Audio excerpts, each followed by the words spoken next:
ቤተክርስቲያን ይሁን ብሎ ክርስቲያኖች በሚሰቃዩበት ሀገር ያንን ስልጣን ይዤ ወንድሞችን አላሰቃይም ብሎ እኔ ስልጣን አልፈልግም ብሎ ተመልሶ የቀረውን ሀብቱን ለድሆች መጽቶ ከንጉሱ ፊት ቀርቦ እኔ ክርስቲያን ነኝ አለ። የሰማችሁ ነው ምዕመናን? እስኪ እኔ ክርስቲያን ነኝ በሉ። እኛ ምንድነን አላችሁ? ክርስቲያን ማለት ደግሞ ምን ማለት ነው? ክርስቲያን ማለት እንደ ክርስቶስ ማለት ነው። እንደ ክርስቶስ የሚኖር ማለት ነው። እሱ በድንግልና ተወለደ። የእናቱ ድንግልና በእናትነት አልተለወጠም። ድንግልነት እሱን ወልዳ ክርስቲያንም ሲጠመቅ የተጠመቀበት ማይ ስጥቀት የለውም፣ ቀዳዳ የለውም። ሰው ከጥምቀት በሚወለደው ልደት ይከውን አምሳለ ልደቱ ለክርስቶስ ዘተወልደ ዘእንበለ ፍትወት ይላል አትናቴዎስ። ያለ ዘር የተወለደ ክርስቶስን ያስመስለዋል። በአርባ በሰማንያ ቀን የሚወለደው ልደት ክርስቲያን መሆን እንደ ክርስቶስ መሆን ነው። እንደ ክርስቶስ መኖር ነው። እሱ በቀዳመ ቆሮንቶስ ቆመ፣ እርሱ ተጠመቀ፣ እርሱ ስለ ፍቅር እስከ መቃብር ወረደ። ክርስቲያን መሆን እንደ ክርስቶስ መሆን። እንደማን መሆን አልኳችሁ? እንደ ክርስቶስ። ዛሬ ታዲያ ክርስቲያን ነኝና ታረቅ ሲሉት እኔ ግን ይቅር ከምል እንጦርጦስ ልውረድ ይላል። ደግሞ አንዳንዱ አንጨቆራ ያደርሰኝ ይላል። እዚህ ሰሜን ሸዋ ያለችዋን ጥዋን ሀገራችንን የመውረድ ምልክት አድርጎ ማለት እኔ ከገሌ ከምታረቅ አንጨቆራ ልውረድ ይላል። በቤትም ሆነ አንጨቆራ ከምትወርድ እንጦርጦስ ከምትወርድ መንግሥተ ሰማያት ብትገባ ይሻላል።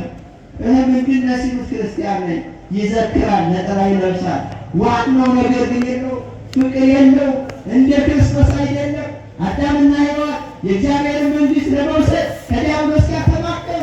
የበለስን ደም አፈሰሱ። ሔዋን እግሮቿ ወደ በለስ እንዲገሰግሱ አደረገ።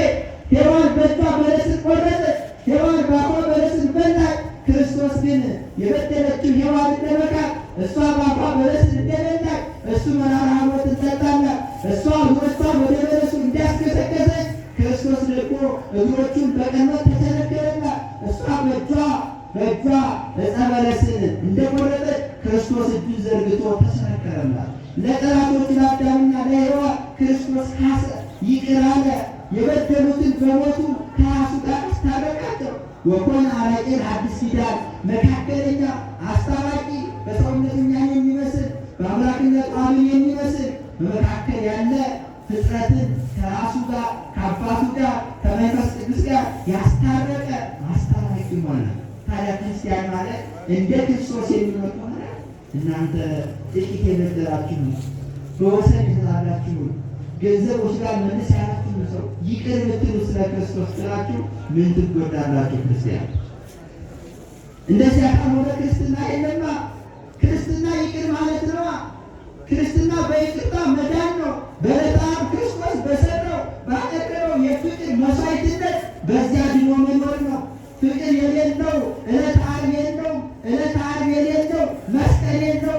መስቀል የሌለው ድል ማድረግ ማሸነፍ የለው። በቁራኝነት የሚኖረው ዝክሩማ በኦሪትም ነበረ። ቤተ እግዚአብሔር መሄዱ በኦሪትም ነበረ። ሕንፃ መስራቱ በኦሪትም ነበረ። ሰሎሞን ሰርቷል፣ ሙሴ አንጿል። የክርስቶስ ፍቅር ግን በኦሪቱ የለም። የዕለተ ዓርቡ መስዋዕትነት በኦሪቱ የለም። የእነዚያ ቤተ መቅደስ በበግ ደም የከበረ ነው። የበግ መሠዊያ ለመሆን ነው። የእነዚያ ቤተ መቅደስ ምሳሌ ለመሆን የተሰራው። ይህ ግን በክርስቶስ ደም የከበረው ምሳሌ አይደለም፣ አማናዊ ነው። ቤተ ክርስቲያን ሁሉን የምትሰበስብ የነቢያቱ መገኛ፣ የሐዋርያቱ ቤት፣ የሰማዕታቱ ማደሪያ፣ አብ ወልድ መንፈስ ቅዱስ የሚገኙባት የሁሉ መከማቻ ቅድስት ሞሪት ናት። በዚህ የሚኖር ሰው ክርስቲያን ሊሆን ይገባዋል። ክርስቲያን መሆን እንደ ክርስቶስ ነው። ስለዚህ ወንድሞቻችን ይቅር በሉ። የተጣላችሁ ሰዎች ለሽማግሌ አታስቸግሩ። እንጦርጦስ ያውርድ አትበሉ። ያልታረቀ ሰው እንጦርጦስ ነው የሚወርደው፣ በአትኑ ትወርዳላችሁ። ይህ ቤተ ክርስቲያን ትምህርት ነው። ሰለስቱ ምዕት ምንድን ነው ያሉት? በሕንፃ መነኮሳ እስመ ዘያነብብ ቂሞ በቀለ ውስተ ልቡ ኢውክፍት ጸሎቱ ቅድመ እግዚአብሔር አሉ። በልቡ ቂም በቀልን የሚያኖር ሰው ጸሎቱ በእግዚአብሔር ፊት ተቀባይነት የላትም አለ። አዎ ብዙ ልትጸልዩ ትችላላችሁ። ለብዙ ገዳማት ጧፍ ልትልኩ ትችላላችሁ። እግዚአብሔር ግን የጧፍ ችግረኛ አይደለም። ብርሃናት የእሱ ናቸው። አምላከ ብርሃን ነው እሱ። አካሉ ብርሃን ነው። ማንም የሚመረምረው ብርሃን ነው። ለሰማይ ብርሃን የሰጠ ነው። አንድ ጧፍ እግዚአብሔር አይቸግረው። በፍቅር ከሆነ ግን መስዋዕቱ ተቀባይነት አለው። ጧፉ ዘላለማዊ መብራትን የሚያሰጥ ክብርን ያስገኝልናል። እንደ ክርስቶስ ካልሆነ ግን ጸሎትን ዋጋ የለውም፣ ተቀባይነት የለውም፣ ምጽዋቱም አያደርግም። ስለዚህ ቅዱስ ጊዮርጊስ ለንጉሱ ምን አለው? እኔ ምንድን ነኝ አለው? ይሰማችኋል? እንዴት አደራችሁ? ቅዱስ ጊዮርጊስ ምን አለው ንጉሱን? እኔ ምንድን ነኝ አለው? እኔ ክርስቲያን ነኝ አለው። እኔ ዶክተር ነኝ አለው። እንደውም አባ ጊዮርጊስ አንሰ እፈቅድ እኩል ክርስቲያን እኩል መዋዕለ ሕይወት ይላል። ባለ በዘመኔ ሁሉ ክርስቲያን ልሆን ብባል እወዳለሁ ይላሉ። መምህር ብባል ስሞት ይቀራል፣ የግብር ስም ነው።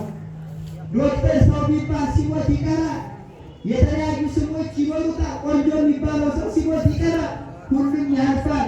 ክርስቲያን መባል ግን የማያልፍ ማንነት፣ በመቃብር ክርስቲያን፣ በትንሣኤ ዘጉባኤ ክርስቲያን፣ በመንግሥተ ሰማያት ክርስቲያን ሆነ የሚኖርበት ማንነት ነው።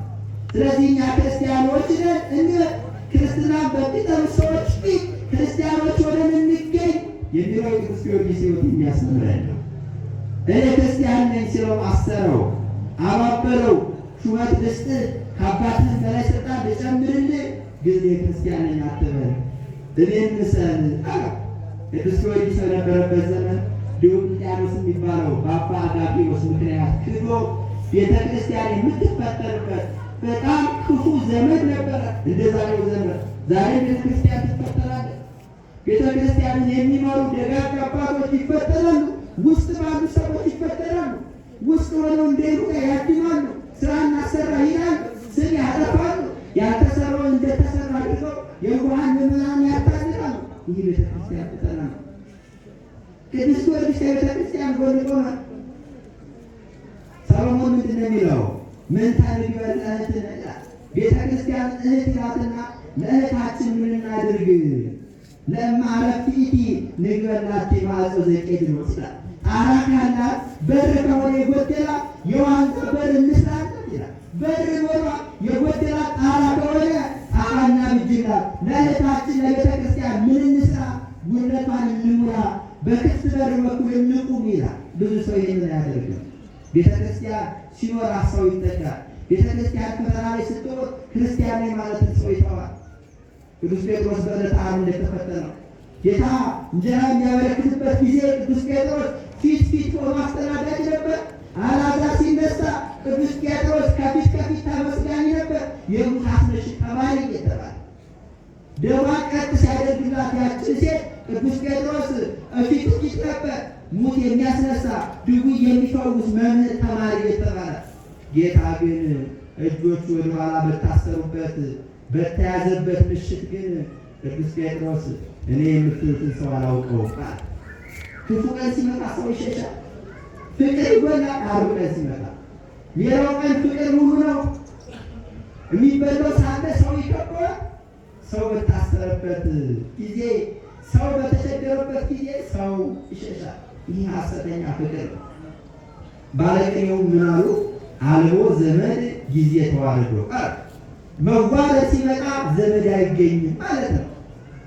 ቤተ ክርስቲያን ስትፈተን ብዙዎች ካሏ፣ ቅዱስ ጊዮርጊስ ግን የ20 ዓመት ወጣት ነው። አግብቼ ልዘደረ ሁላችን የቅዱስ ጊዮርጊስ ልጆች ሆነ ዛሬ ሆነ። የ20 ዓመቱ ቅዱስ ጊዮርጊስ ትዳር ይዤ ልጆች አሳድጌ አላለም። ምክንያት አላመጣም። የአባቴን ስልጣን ሳሊዝ አላለም። በሀብቴ ልጠቀም አላለም። እኔ ምን አገባኝ? ራሱ እግዚአብሔር ቤተ ክርስቲያኑ ይታደግ አላለም። ቅዱስ ጊዮርጊስ ለቤተ ክርስቲያን በፈጠሯ ዘመን ደረሰ። በ20 ዓመቱ መከራ መቀበል ጀመረ። ቅዱስ ጊዮርጊስን ለመናገር የሚሰቅቁ እጅግ ጽኑ የሆኑ በርካታ መከራዎችን በዘመኑ የነበሩት ክፉ ነገሥታት አደረሱበት። በእሳት አቃጠሉት፣ አካላቱን ቆራረጡት፣ እጁን ቆረጡት፣ ጸጉሩን ያለ ውሃ ላጩት ከነቆዳው፣ አስራሩት፣ አስጠሩት፣ የፊጥኝ አሰሩት። እንዲሳሳት ብለው ወጣት ነው ብለው ቆንጆ የሚባሉትን ዘማውያን ሴቶችን ሰብስበው ወደ እርሱ አመጡ። ቅዱስ ጊዮርጊስ ላይ ያላደረሱበት ነገር ምን አለ? ድሃ ናት ብለው በረሃብ እንዲሞት ከድሃ ቤት አሰሩት። እግዚአብሔር ግን በሁሉ እየረዳው የድሃ ቤት በለጸገ፣ የታሰረበት ደረቁ አምድ ለመለመ። ነገሥታቱ የተቀመጥንባቸው ወንበሮች አለምልምናሉ፣ አለመለመላቸው።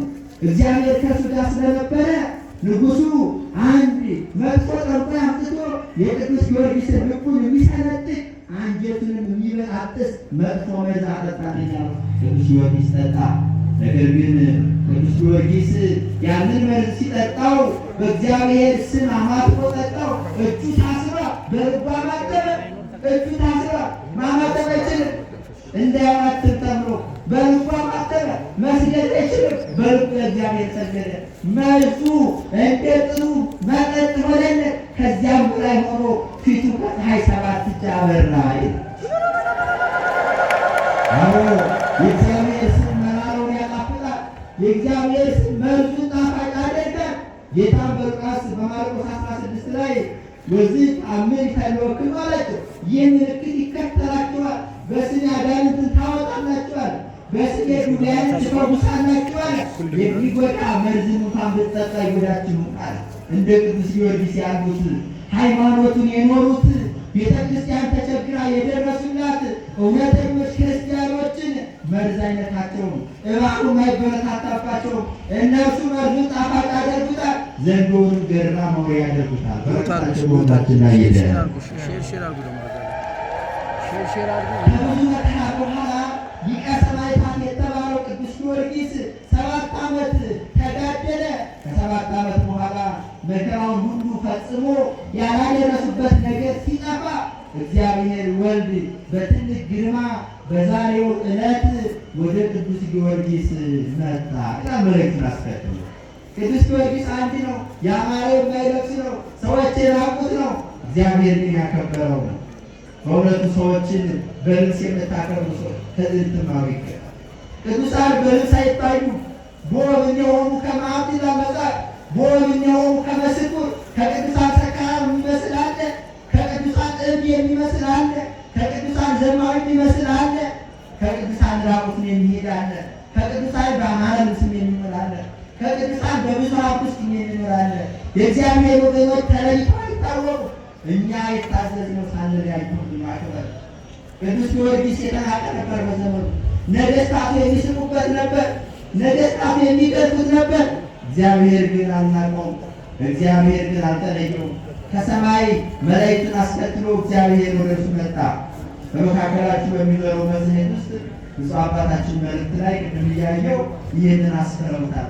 መጣና በስም ቤተ ክርስቲያን የሚሰራውን ሰው ሰማያዊ ቤት እሰራለታለሁ አለ ጌታ። በስም መታሰቢያን የሚያደርግ ሰው የቅዱስ ጊዮርጊስ አምላክ ሆይ እርዳኝ የሚል ሰው እሱ እንኳን ኃጢአት ቢኖርበት የእሱን ኃጢአት ሳይሆን የአንተን ንጽሕና ያለው ማለት ነው። የአንተን ንጽሕና ያለው የሰውየውን ድካም አላይም፣ የአንተን ብርታት ያለው ስለ አንተ ይቅር እለዋለሁ። የ7 ዓመቱ መከራ እስከ ፍጻሜ ድረስ በቤተ ክርስቲያን ሲዘከር የሚኖር ይሁን።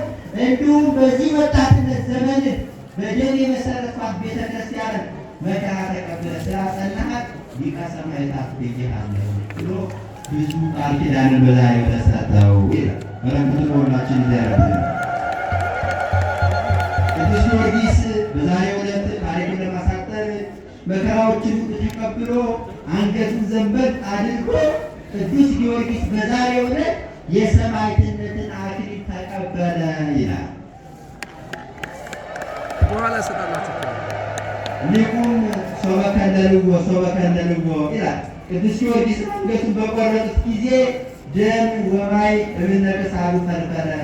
ደምና ወተት ውሃ ከአንገቱ ፈለቀ።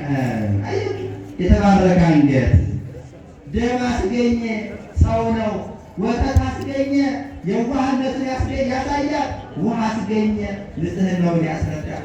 የዋህ ሆኖ ንጹሕ ሆኖ ግን ሰው ሆኖ የኖረ ሰማዕት ቅዱስ ጊዮርጊስ በዛሬው ዕለት ሰማዕትነትን ተቀብሎ ቤተ ክርስቲያንን በሰማዕትነቱ አከበራት ይላል። በረከቱ በሁላችን ላይ ይደረግ። የዛሬው ዕለት ይህ ታላቅ ካቴድራል ቤተክርስቲያን ታላቅ ሕንፃ ቤተክርስቲያን ቅዳሴ ቤቱ ሲከበር ብዙ ወንድሞች ይህን ቃል ኪዳን ለማግኘት ወጥተዋል። ቤተክርስቲያን የምንላት በክርስቶስ ደም የከበረች ናት። እንደ ሰሎሞን ቤተ መቅደስ አይደለም ክብሯ የቤተክርስቲያን፣ እንደ ሙሴ ድንኳንም አይደለም የቤተክርስቲያን ክብሯ።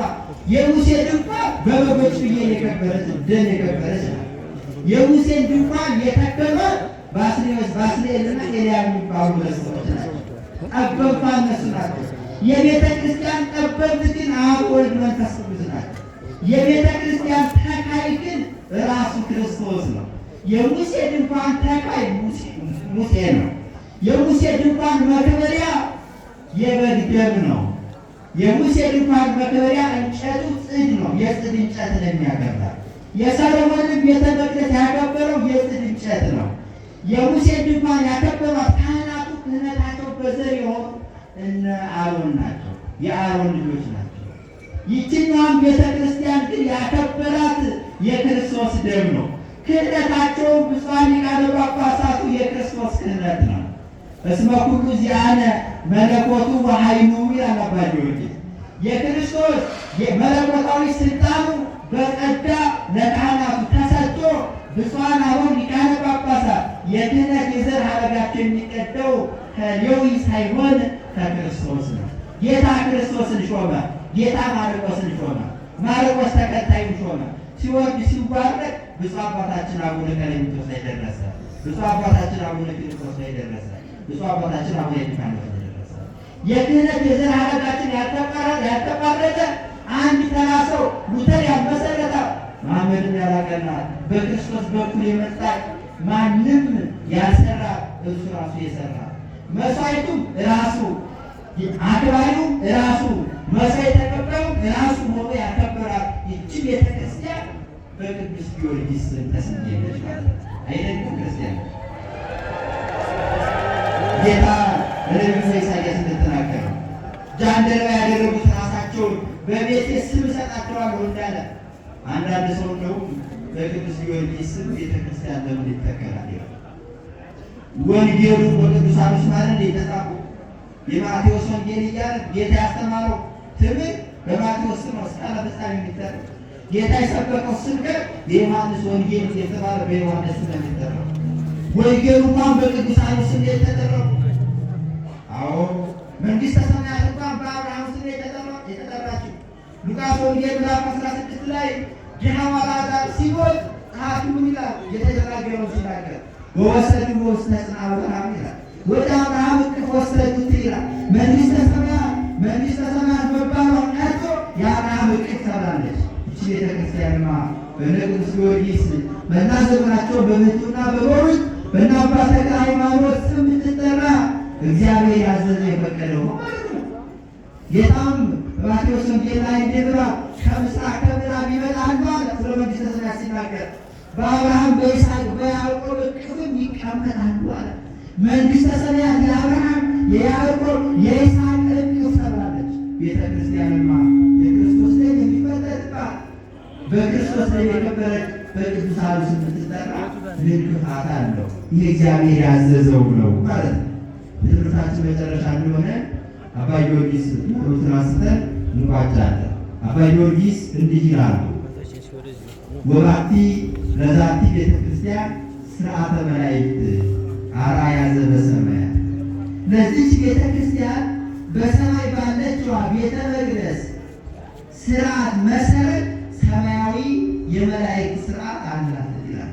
ለመላእክት አለቆች አሏቸው። ኪሩቤል ሱራፌል ከሚባሉት ውስጥ ኪሩብ ሱራፌል የሚባሉትን መላእክት አውጥቶ ጌታ የዙፋኑ ተሸካሚዎች አድርጓቸው። በማዕረግ ከመላእክት ሁሉ ኪሩቤል ሱራፌል ይበልጣሉ። ቤተ ክርስቲያንም በማዕረግ መምህራን ሊቃነ ጳጳሳት ይበልጣሉ። ከዚያ በታች ያሉት እየንተ ሱራፌል ብነ ዲያቆናት ንጹሐን እያሉ እየንተ ሊቃናት ብነ እያሉ አባ ጊዮርጊስ ተናገሩ። በሱራፌል በኪሩቤል አምሳል ሊቃነ ጳጳሳት አሉ። በዲያቆናቱ አምሳል በላይ መላእክት አሉ። በካህናቱ አምሳል በላይ መላእክት አሉ።